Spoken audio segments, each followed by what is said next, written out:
This is Family Electric Ghost, and we're live on the air for the first time. And we're here with Kalise. How do I pronounce your first name? Just to make sure I get it right. It's Kalise. Kalise White. And I want to welcome you to the Family Electric Ghost podcast. How you doing tonight? I am doing great, and thank you for having me. Well, we want to Thank let everybody know that this is going to be a live show, and we're talking to you live, so people understand like that. That's the format. But before we get to the heart of your story, I always ask every guest a couple questions. What motivates you, and why do you do what you do? What motivates me is it is a real story. It's authentic, like it's my truth. This is like one of the main ways that help me, number one, to heal.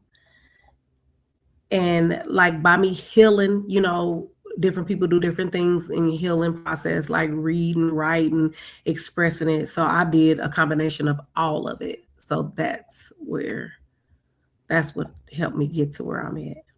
Because you wear a lot of hats. Like you're an entrepreneur. You're an author. You're a motivational speaker. You're a founder of Help Heal Nations.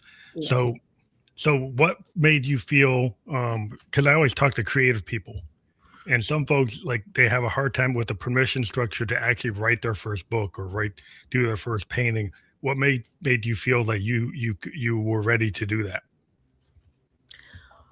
Well, I was ready because I was at a certain like turning point in my life where it was like, growing up, I was taught that what happens in the house like stays in the house. So the mindset followed me into my teenage years and adulthood, causing me to keep everything inside, like my pain, my losses, my trauma. So for years, I didn't talk about what happened to me. I carried it, silently with me. So now that I'm in a different place, I found my voice and I use it, and not only for my healing, but to help others heal too. So that's how I did it through like my books. My books are like my book is like my sequel mainly is like the declaration of my story. So now, I mean, I speak it now and I have the freedom. I have changed my life. So Yeah, I think it's important for people to pay it forward because you're a public speaker, you write a book. I think paying it forward to me is like when you take the benefit of your experience, like your lessons learned in your life, and you share that with other people, then people can like learn like from what's happened to to you in your life, and then when you put it into words and you put it into like spoken word, and you actually talk to people face to face, it has a big impact. I think it's really important for people to hear what people have to say and their lived experience. yes. So like when you created the Help Heal Nations, there's a trauma recovery support community. hmm When did you start that? I started I started Help Heal Nations like actually like a couple of years ago, but I really brought it into fruition like I would say over the last past like I say like a year and a half, Hmm.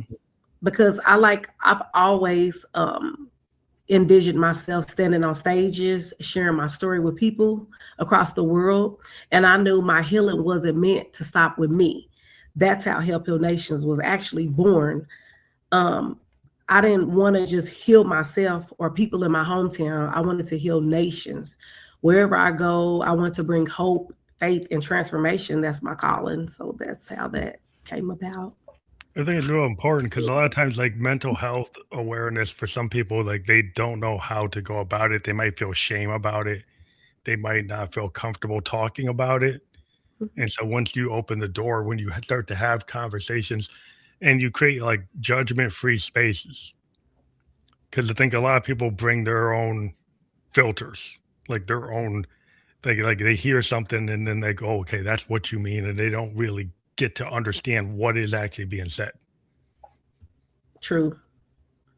So, have you found when creating these judgment-free spaces for individuals healing from trauma, how did you go about making it feel like comfortable for everyone? So, what I did, the first thing that I did was I had to make it comfortable with myself first. Mhm. So, like, once I started speaking, I got to the point where I started speaking and opening up on it, then that like paved the way, like, because it started my actual healing. So when I started my actual healing and I started opening up and doing that, and other people start seeing me do that, that like paved the way for other people because people would tell me. So that was like what basically like paved the way for that. Yeah, I think a lot of times when you talk to people, I've talked to a lot of like people who are, you know, in this space where they're public speakers and they're therapists or they're talking about therapy or they're talking about that's the feeling of pushing it forward, paying it forward, but it's like when you do that, it's just an interesting like feeling when you talk to other people and you've become comfortable with your own trauma, then it allows you to hear other people or to be able to love other people. You can't really love anyone else until you love yourself, right? Yes. That is the number one thing. Like really. Like that, when I say that's when you learn to love yourself in that way, in that kind of space, not only do you feel it, it's like an impact. You feel it and other people feel it too because they see it. So when they see it, they feel it, they like, wow. Yeah, it's like there's like a frequency in the world, like when you're radiating affirmation and positivity and understanding, that I think that it's like a law of attraction. If you're radiating love, then people around you feel the love. You're radiating compassion and empathy, then people around you have compassion and empathy. If you're not, if you're like dissonant, you're discordant, you're kind of angry, and people around you will probably be the same way. So you kind of bring your tribe around you, or your tribe comes to you. Yes, absolutely. So no longer silence. That's the first book, right? Or is that the second Um, book? no Longer Silence is the second book. It's the sequel to the first book. It's the sequel. Okay. Yes. The first book is called You Left Me, God Hmm. Bless Me. So, Oh, and yes. you said you wrote them like in the same year. They where they got published in the same year, right? Yes, like barely 30 days apart. That is correct.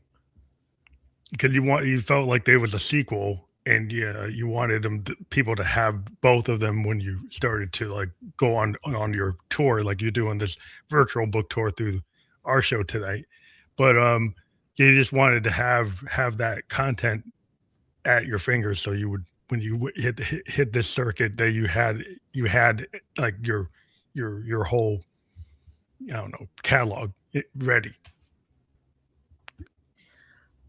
Yes, like so basically like um when you write more than one book and the you have a first book and then you have a sequel. So it's like I gave the writers this. I gave them like highlights in the Hmm. first book. So that when this so they like, okay, I want more, I want more. And it was just really like highlights. So it was like I had to do my sequel so to be like, oh, okay, because to pull them all the way in and to pull them all the way in, not just with me and my life, with them and their life as well. Yeah, I think it's important because sometimes like today in the market, like for books, like people don't like to read anything longer than like 50,000, 60,000 words. But if you had something that was like double that, then dividing it up into two books makes sense because then you can actually, you don't have the like the people in the industry, like they all say, well, like if you're a songwriter, I tell you, you can't write a 10-minute song anymore. You got to write a 2-minute song, but you might have two songs that really go together. So you might want to put them both out like as singles, Yeah. back to back, so that people get the understanding. It's like, oh, that's the full story. Yes. So how did your incarceration experience like shape like the leader you and the woman you are today? Because that's like the central focus of what you're talking about in your books, right? Yes. So my incarceration, it humbled me in every sense of the word. It taught me how to be still, something I never knew how to do. I was always moving, always reflecting, never always reacting, I'm sorry, never reflect. That's where my real spiritual transformation began. I started Mhm. seeking God in a deeper way, learning how to pray, fast, even when I didn't fully understand what I was doing. Prison forced me into confront my faith, my questions, my anger. I had a lot of why moments, and I often felt distant from God because of them. But now I understand that faith isn't about perfection, it's about persistence. Mhm. Um, Even life is painful. You keep believing, you keep praying, you keep moving forward. The mindset is what shaped me into the woman and leader I am today. I think that's important also because like you're talking about the spirituality and then also kind of like looking within. It's like finding some spiritual center, but also finding yourself. It's kind of like the Victorian poets talking about that this idea of the looking glass self. You look in the mirror, you ask yourself like, why did I do that? Why do I respond like that? Why do these things happen? And then also then you have your spiritual um, you know understanding or center to like not just be going out alone, knowing that you have something that's going to build you up, and you don't have to be perfect. I Mhm. think there's a perfection trap today that people feel like they have to do everything has to be perfect, and if it's not perfect, then it's not worth anything. And it's like life is imperfection, art is imperfection. Right. Like every artist knows that like you can always do it different. You can always do something. And a lot of times it's the happy accidents that happen to you that you learn from and you benefit from it not being perfect Mhm. because you have somewhere to go. Because you're not, no one's ever going to be 100% until you're not, until you get to your next phase. You're always working until you're not here. Right.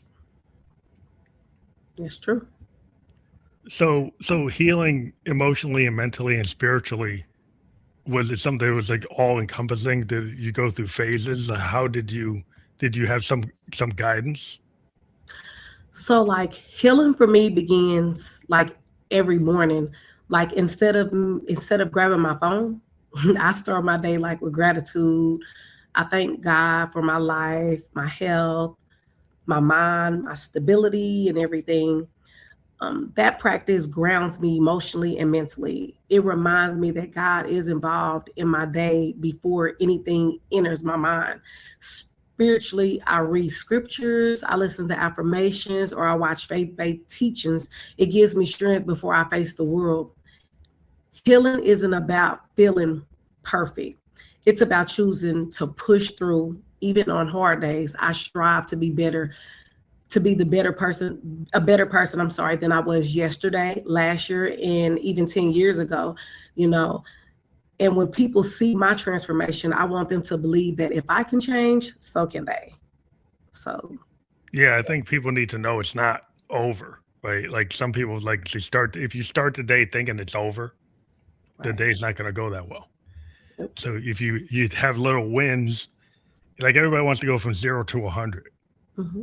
And I don't think you have to take the wins as they come, and you have to understand it's like you can't get everything all at once. I Right. think that it's a process.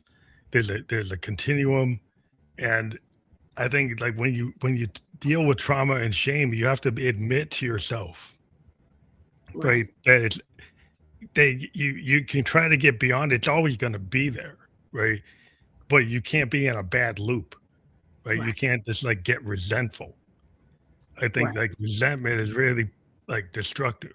So how do you get like past the silence of the trauma and the shame and use it for building yourself up instead of tearing yourself down?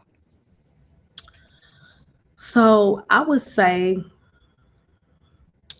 I use the silence as because it, like my book says, no longer silence. So I was silenced for many, many, many years. And by me being silenced all those years, I held and kept a lot inside. So now I speak on it. I have a voice. I have a voice on it now. So I'm no longer silenced, but that's what I did in the silence process.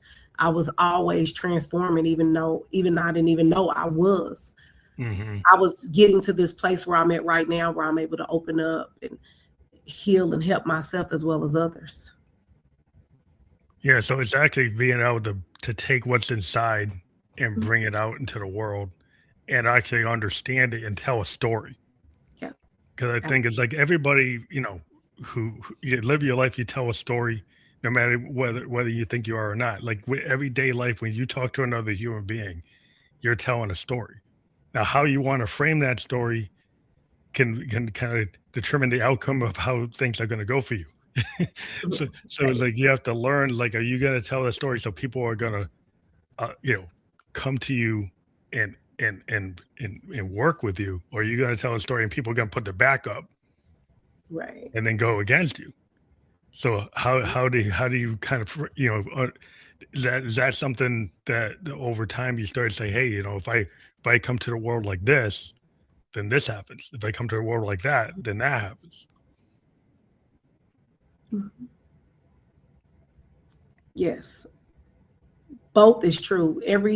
Both scenarios that you use is true because everybody is different. Different people, some people want this way to be approached like this. Some people want that, so it's like, you just gotta be authentic. You just have to be yourself. Hmm. That's the best thing that I can say is just being yourself, telling your Yeah, true story. yeah. Because I think one thing that some people like they try to mold to the moment Hmm. rather than if you can be your authentic self. But then I think people want to be safe, and if you're too vulnerable or you're too authentic, you tell too much of your own truth, you can get burned by it if you don't know how to handle it. So True. sometimes like being so it's over time. I think there's a certain matter of emotional maturity that allows you to be vulnerable. If you don't have that emotional maturity, then it's hard to be vulnerable. It's hard to be authentic. So you might have to put on like airs or put on an act rather than being like coming to your true self. Absolutely. So like the situation where the role of faith in your transformation, can you kind of go through like exactly, was there some kind of a pivotal moment where the faith became like your path? Okay, so faith is everything. And I always like, especially now, without it, you don't have much to stand on. When life gets hard, I've learned that faith is a mindset. It's choosing to believe even when things don't make sense. It's staying consistent in your prayer, reflection, and trust. And I'm still growing, but I now understand faith more than I ever have. It fuels my purpose and reminds me that I was never meant to walk this journey alone. Hmm. So I share. I share with people. I'm big on faith. So the building a community around yourself and realizing you don't have to go it alone, is that something like where you had tried to go alone too much and then you realized you needed to let other people in your life? So like, mm, I would say yes and no. And I would say that because I didn't do it alone. I would say that I didn't do it alone. When people started hearing me be authentic and speak my truth, and I was like, again, I was healing myself, not even realizing that, what I was saying, even healing myself, was impacting other people.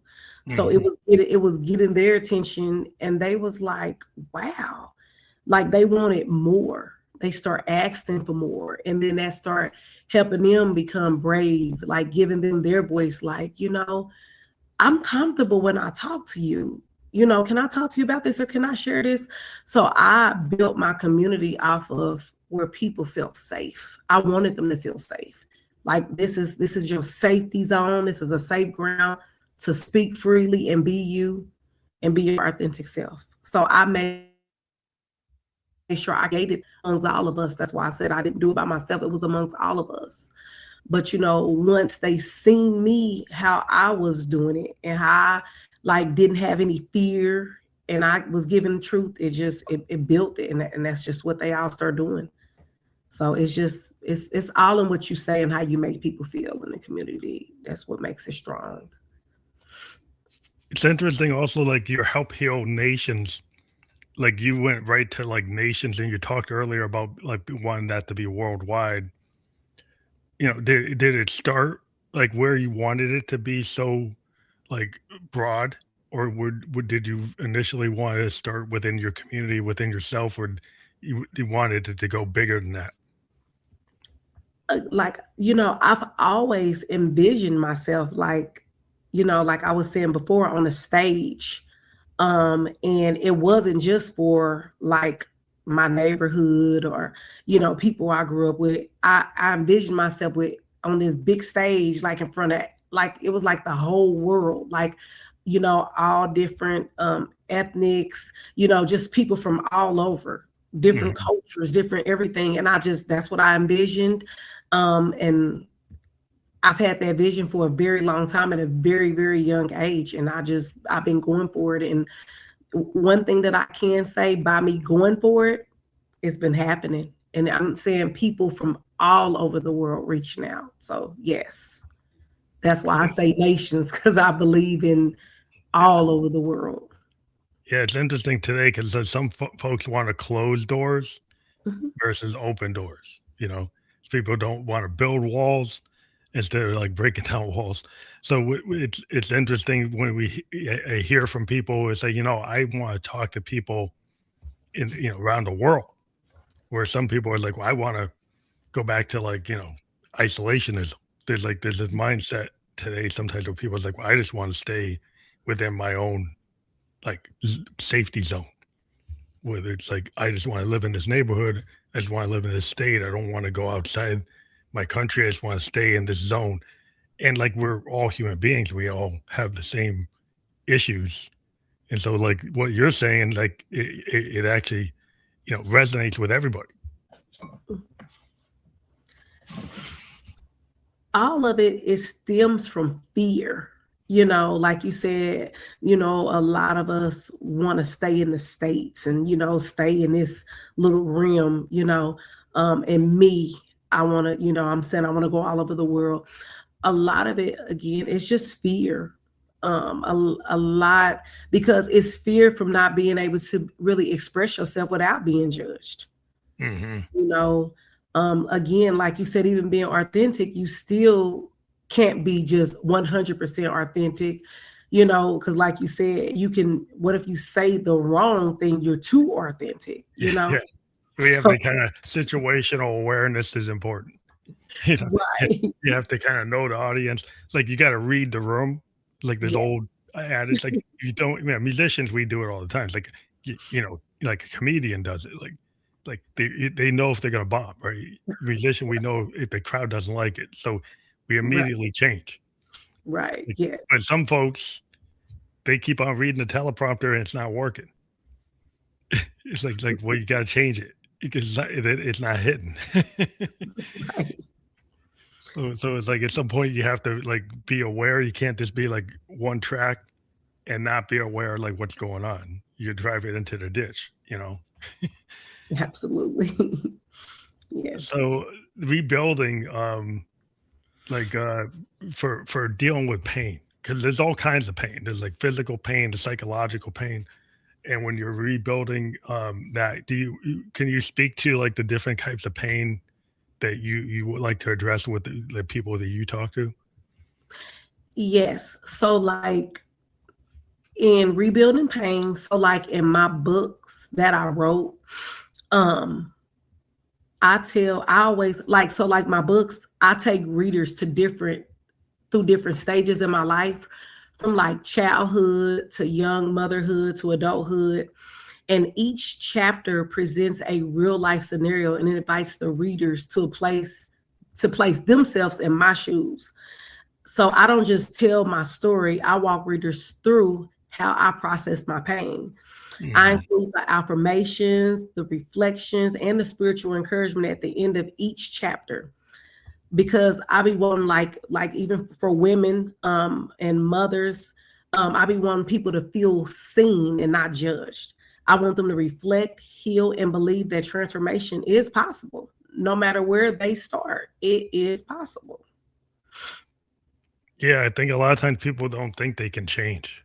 They think they're stuck, and they Right. think they can't get past, like, very traumatic things, and, post-traumatic stress, people end up feeling that. It's not just like soldiers in war. Everybody can feel trauma in different ways, um, and some folks, they just, they feel shame about it. Some folks were told, like, the older generation might say, "You gotta suck it up," and Right. and kinda not talk about it. He talked to grandpa.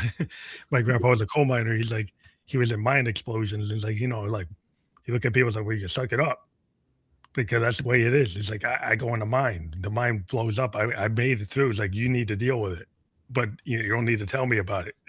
But that's the older generation idea. It's like, hey, just deal with it.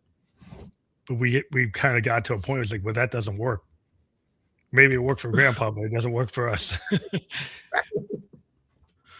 Yeah, that is true. That is so true. Times are just different anyway now. It's like, you know how like when we were younger, like I guess like not this modern, not this modern youth, but where we can reflect back and we have memories and we think back like, oh, we used to do this when we was younger and that was cool and it was safe then.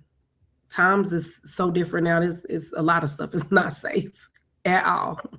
Yeah, I think a lot of people feel like there's a lot of fear, and there's some folks, it's really interesting to think about, like the internet, like the web, Oh and yeah. just because I'm actually involved in software, and the thing that's crazy about the internet, the algorithms actually profit stuff that's outrageous. They Mm, profit like people who do like very aggressive speech, very sensational things. mhm, It just it that gets a lot of profit. It actually makes money. So, like, a lot of young people are getting, like, they're getting trained in this doom scrolling world of their, like, TikTok and their Instagram and all that. They see all this outrageous stuff, and it doesn't really have a lot of substance. mhm, Doesn't demand a lot of critical thought when you're looking at something every 15 seconds, every 30 seconds. You're not diving into any kind of critical thinking, any kind of morality questions. You're just looking at, oh, this has got a lot of likes. This has got a lot of views. Like, so you need to start kind of step back a little bit and look at some moral compass, mhm. have some spiritual foundation, right? Yeah. It's everything. It's just it's all in. Like I said, everything is a mindset. The best thing that I tell people is whatever you're trying to do, change your mindset. That's the first thing. Yeah, because sometimes we're just so overwhelmed. I Yes. think like we're living in a world we're getting like overstimulated. Because like if I'm a child of the '70s, you only had like 3, 4 TV channels, and one of them was PBS, right? Mhm. You had the radio, you had your record player, Mhm. right? You didn't have like all this information pinging you all the time. You had time to gotta go out and like be away from it. And Mhm. so I think this generation, everybody living in this world, is like sometimes you have to like, unplug from that and find a way to center yourself, Yes. spiritually and emotionally. Because if you don't, then like all this noise can be very deafening. Mhm. It's true. That is so true. I definitely tell people, the first thing that I tell people is, find some form of spiritual grounding. Because like you said, you just got to reset. You just need a reset button and a way to feel grounded. So if you have some type of spiritual grounding, that always helps. And I don't judge how someone connects spiritually, but I do believe everyone needs something that keeps them centered. Hmm. Because trauma doesn't disappear overnight, but when you develop a spiritual and an emotional foundation, you begin to release like the shame. And then that's where the healing comes in and forms from speaking, writing, praying, or reflecting. And what's important is that the trauma is dealt with in a healthy way, not through substance, not through avoidance, but through intentionally healing. Because you deserve peace, not just survival. And the reset button is that's what it is. When you reset, you just reset, and then you, like I said, you reflect and you being still, you getting that grounding that you need. Yeah, I think it's real important because a lot of times what people do is instead of grounding themselves, they look for scapegoats. They look Mhm. for others. So my Yeah. neighbor is the problem. Yeah. These people in this other town are the problem. The Yeah. people in the other state are the problem. The people in this other party are the problem. It's like everybody's the problem but you. Mhm. No one takes any responsibility, and there's so much of that going on that there's how many people are you going to blame until there's nobody left to blame? And then you're left with yourself, and it's like, well, you still got the same problem. Right. So when you did you finally hit you over the head? Like you move to another city, you get a different job, you keep on getting the same result. What's the Right. same thing? What's the same common denominator everywhere you go? You. Yeah. Accountability. That's the number one thing that people dodge is accountability. Yeah. They Uh, yeah, because it's like you have to, authenticity is so important Mhm. and also like what you're saying, creating like a safe space to Right. talk about things. Mhm. Because a lot of people, like, if they don't have a place where they feel like they can actually, you know, tell somebody what Mhm. they're feeling because they don't want to get ridiculed. Right. They don't want to be like, oh, there's so many haters. Like you go on the net, some little, kid, 12-year-old kid posted something, and then all these people say they hate it. Right. So what does that do to that little kid? Like they thought they were doing something great, Right. and then they took all the air out of their balloon. And Mhm. why'd you do that? Did you need to do that? Yeah.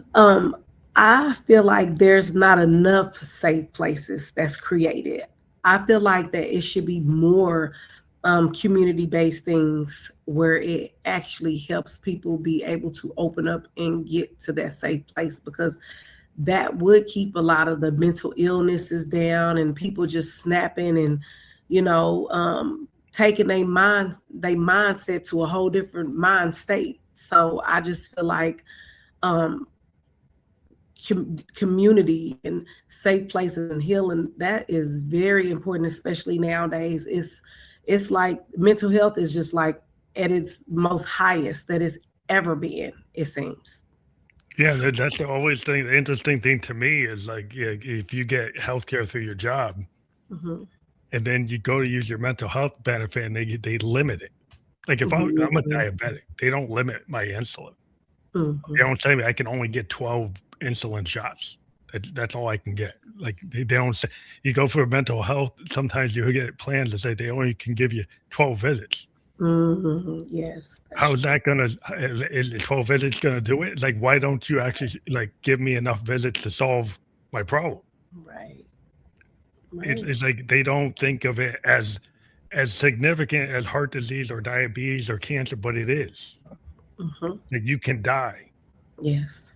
And I think it's like people should demand like this needs to be accounted for because it's the same thing. Mhm. And I think it's like this idea that they act like it's not at the level of other illnesses or other Mhm. situations that afflict human beings. It's like it's just as powerful as anything. Mhm. It is severe. It's very severe, very much severe. Um, People just don't. I think now a little bit like lately, these last past couple of years, people are really taking it into consideration, mental illness a little bit more. But like you said, how are you going to get the help you need with just 12 visits? Like that don't even make sense. It's like it's limited. Like your mind is is limited down to 12 visits. Like that's just for that moment, you Yeah. know. That was another reason why I wrote my books the way I wrote them. After every chapter, it gives you. I wanted to pull the author. I mean, I wanted to pull the readers in with Mm-hmm. me, being the author, because I wanted them to be able to look and dig deep, and I wanted them to see what their issue was at the time that I pulled them in my life where I was at, and have them pull themselves in there. I wanted to pull them in for the problem, and I wanted them to get the solution. So that's the reason why I wrote my book, like those books like that, so I could, again, like I said, can give them some type of close, an affirmation, a Bible scripture, words of encouragement. I did it for mental health reasons because I have never read any books like that. Mm-hmm. You wanted to have an Ever. impact. You wanted to be able to have a Yeah, process, have somebody have this healing process within your structure of your book. That you have a yes. way to have like this remediation, this kind of Hmm. understanding. And the thing is, it's real important because, like I was saying, what the healthcare system is like a failing when Hmm. it comes to like spiritual guidance and mental health. Hmm. It's a failure because it's designed by like actuaries and Right. accountants, and Right. they're just looking at numbers. Hmm. They don't care about souls. They don't care about spirit. They just look like what's the cheapest way we can do it. Right. So that's why you have to go to people that have books that's motivational speakers. They got to go to this other economy or this other sector in the world because people will feel like I need something, so they Right. start searching for it. And they Yes. start searching for good voices that will actually positive voices that will help Mhm. them because like the society, the structure that we've been told, oh, this is supposed to do it. Well, the Mhm. pill's not doing it, the visit's not doing it, Mhm. the therapy session's not doing it. What else could do it? So I need to actually read, or I need to hear from people. I need to have a safe space to talk. Yeah. That's like opens up. Say, hey, I don't have to spend $500 or $1,000 for this pill Right. for this session. I can actually talk to somebody or read, Right. or go watch you talk. Mhm. At a session. So Mhm. that I think that's important to give people these other pathways. Mhm. Absolutely. So Absolutely. So are you working on you did your 2 books and you're Mhm. you're you're touring with it now, like, virtually, and Mhm. we talked about, like, you're gonna physically maybe go to, like, book conventions or, bookstores or that's your plan in the future? So I am on like major platforms like Amazon, Barnes and Nobles, and Lulu Bookstore. I am on platforms, but Mm, I actually we are putting some things together, like again, so like I can go to like some engagements where I'm mhm. doing a book signing and a book launching, where everything be right there, and where I can actually I'm really trying to get it to where I can actually speak as well. Okay. um Even doing the signing and the book launching, that's what I preferably want to do, is So to speak. have, like, you have a talk, and then you Yes. have a signing. So there's some Yes. authors that will go and they'll have, like, a book signing, but before the book signing, they'll read from the book or they'll have a discussion. and then Right. they do the signing. It's not just a pure signing. Right. And the reason why I want to do it like that, because I want the readers that are purchasing and that are interested, I want them to know exactly what they're getting. I want them to Yeah. know that even though it's true life, story, I want them to know that it's not just about me and for me, it's about us. It's about So, them too, and it's about how they feel and their mental health and what they go to too on a daily. so would you read from the book, or would you talk like a motivational speaker, or you'd read sections of the book? So I would kind of do a mixture of both. I would talk like the motivational speaker that I am, and I would take certain, like just certain little chapters, depending on what I am speaking on at the time, out of the book, because again, the book touches back all the way as when I came into the world, both of the books. Hmm. So I can go back. So, like for an example, the sequel goes back to when I came into the world. So I have things all the way back to me coming in the world. So that's one thing that I do love about my books, how I designed them, that I can go to different parts of my life and touch back different parts, different ages, atmospheres.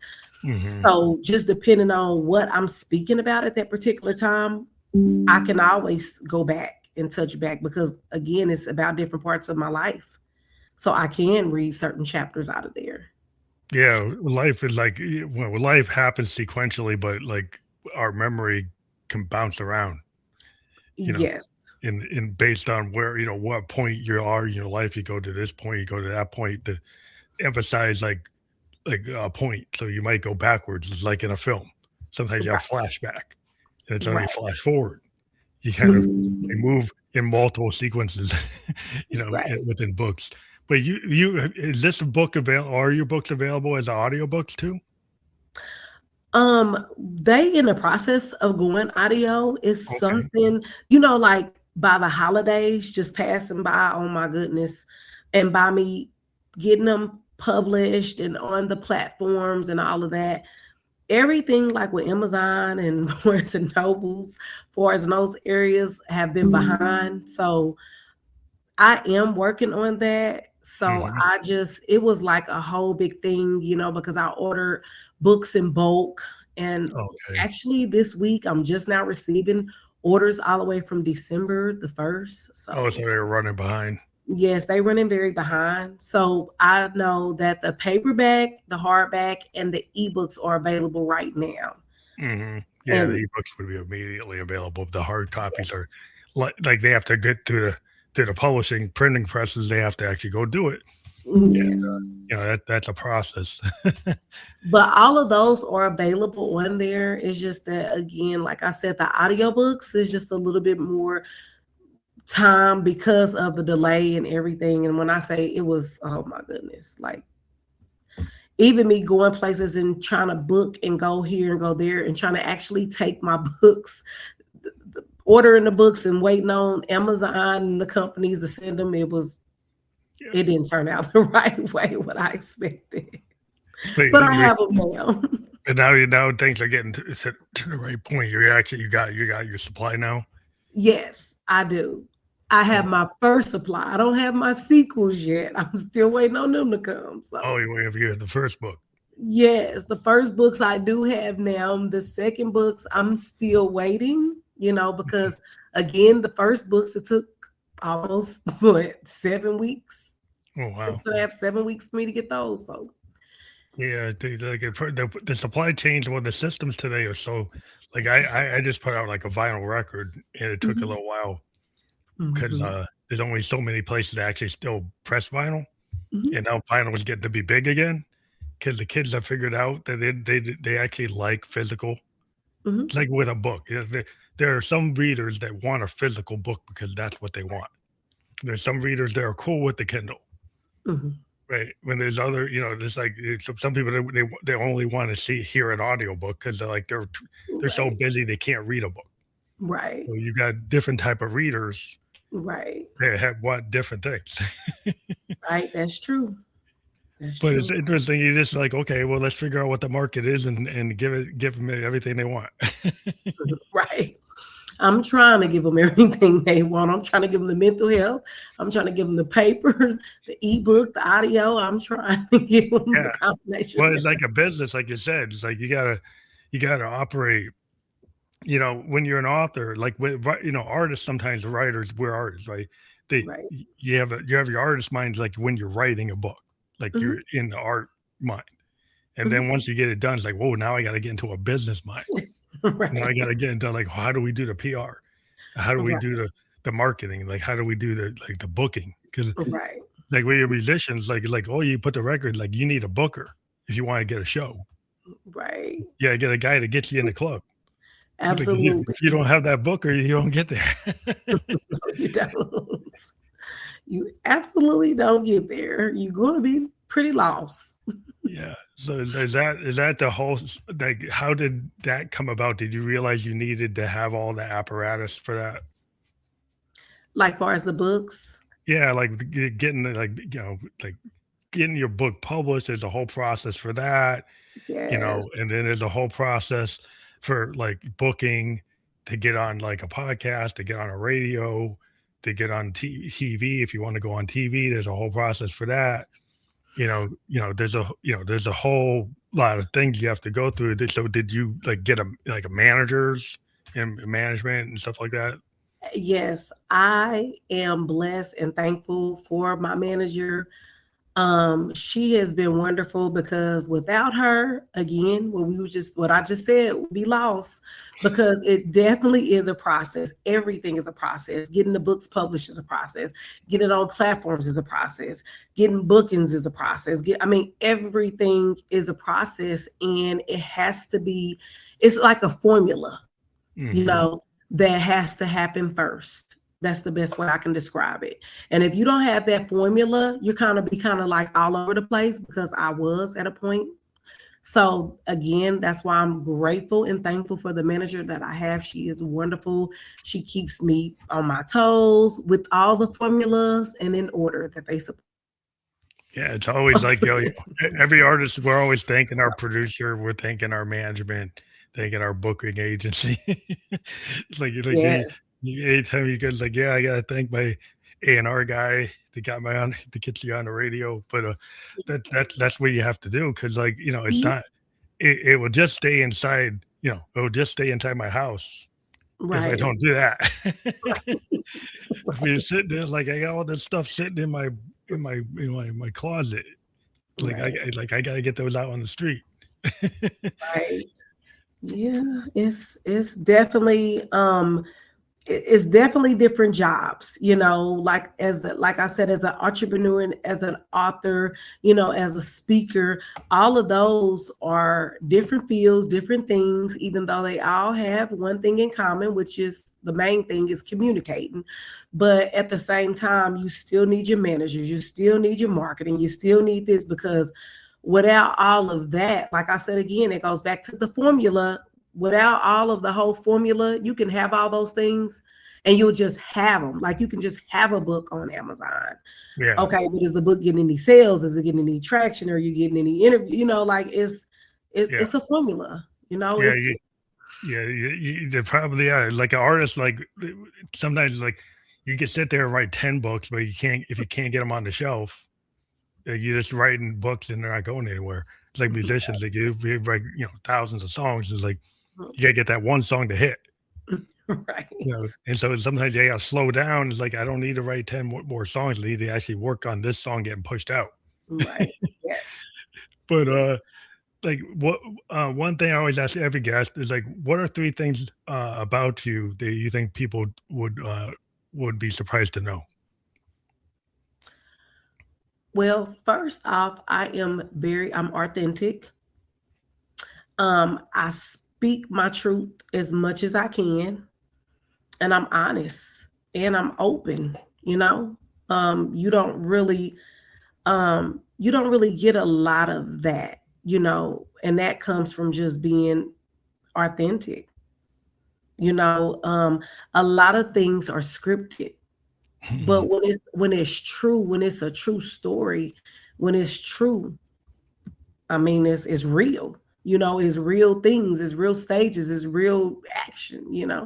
So, and everything falls back on mental health. Because everything, you have to have a mindset to take you through anything, even whether it's a negative or a positive, it's still a mindset. So I think I'm sorry. that I think what you're bringing to the table is like important because I think a lot of times people they just like in the scripted world, like we have a lot of people with podcasts is like this. Oh, I'm going to use an AI podcast host. I'm going to use AI to script it. I'm going to go and super cut it so it's totally perfect, right? But then they lose the authenticity of a live interview, and so they get these very scripted super cuts, and that's kind of like the trend is to do all this super cutting and have this perfection thing, like you got it, like you're a film producer. And I'm like, I've been kind of adamant that I don't like that because I think it just is not. It feels like it's fake, and I just can't go for that because I'm more of like a jazz musician.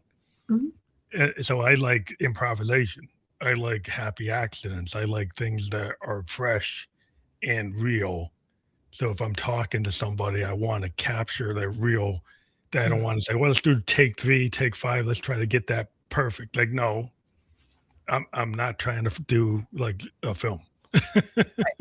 Right. That's true. Yeah, it's definitely.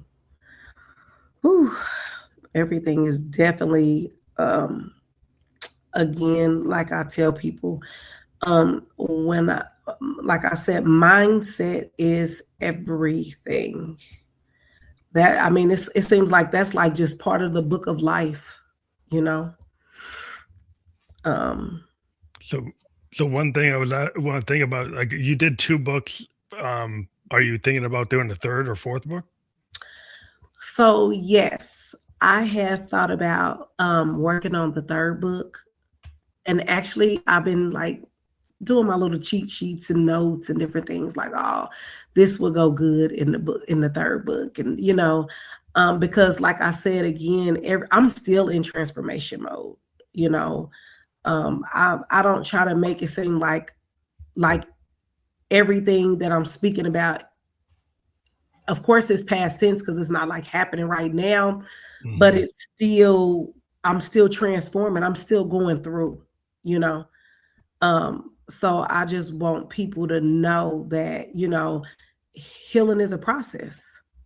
It's not just a blink of an eye and it's over or it's done or you healed. It doesn't work like that. Yeah, everybody wants like this like 30-minute 10-step program and then you're done. Right. And what I always say is like, people have this, they do like a webinar and they say, well, I did this in 30 days. I said, well, yeah, it was like, there was 30 days plus the 10 years before that came up to that point. But you're only giving me the 30 days. You're not giving me the 10 years that you lived up to that point. So it's never going to really fully flesh out because you're not, like, life doesn't work that way. It's not a blink of an eye. Yeah. It's like, it's all that stuff that people's like, oh, you're going to do it. You're going to be like me. I got $1 million in 30 days. No, you didn't. It's like you got that because of all the things you did up to that point in your life. And you want to distill it that it's like these 10 things. It's like, probably not. Right. Yes. Yeah, go ahead. I was just going to say everybody always wants fast gratification. That's all. Yeah, instant gratification, where the instant generation. But we do have your QR code up that if you scan your phone, that will bring people right to your Barnes and Noble link up here that has no longer silenced. Okay. So if people scan that, they'll immediately be able to click through on that. So that's what the QR code is for. We have your Instagram here as well. And both of those URLs you see on the page will be clickable on the podcast platforms that we're on. Now, we're currently live on LinkedIn, YouTube, and Kick. Okay. When people check those channels in the podcast description, those URLs are actually clickable. But for now, that we're on the air live at this moment, if people take that QR code, they'll bring them right to your Barnes and Noble. We do encourage people to click on that and check out your book. And so that's one thing they can do. We encourage everybody watching the show to scan that. Thank you. Thank you so much. I want to thank you again for being on tonight. And I do encourage people to click through on the links, support the authors that we talk to. That's why we bring creative people onto the show, so you can check out their work. And we do appreciate that you took the time to talk to us tonight. Thank you. Yes.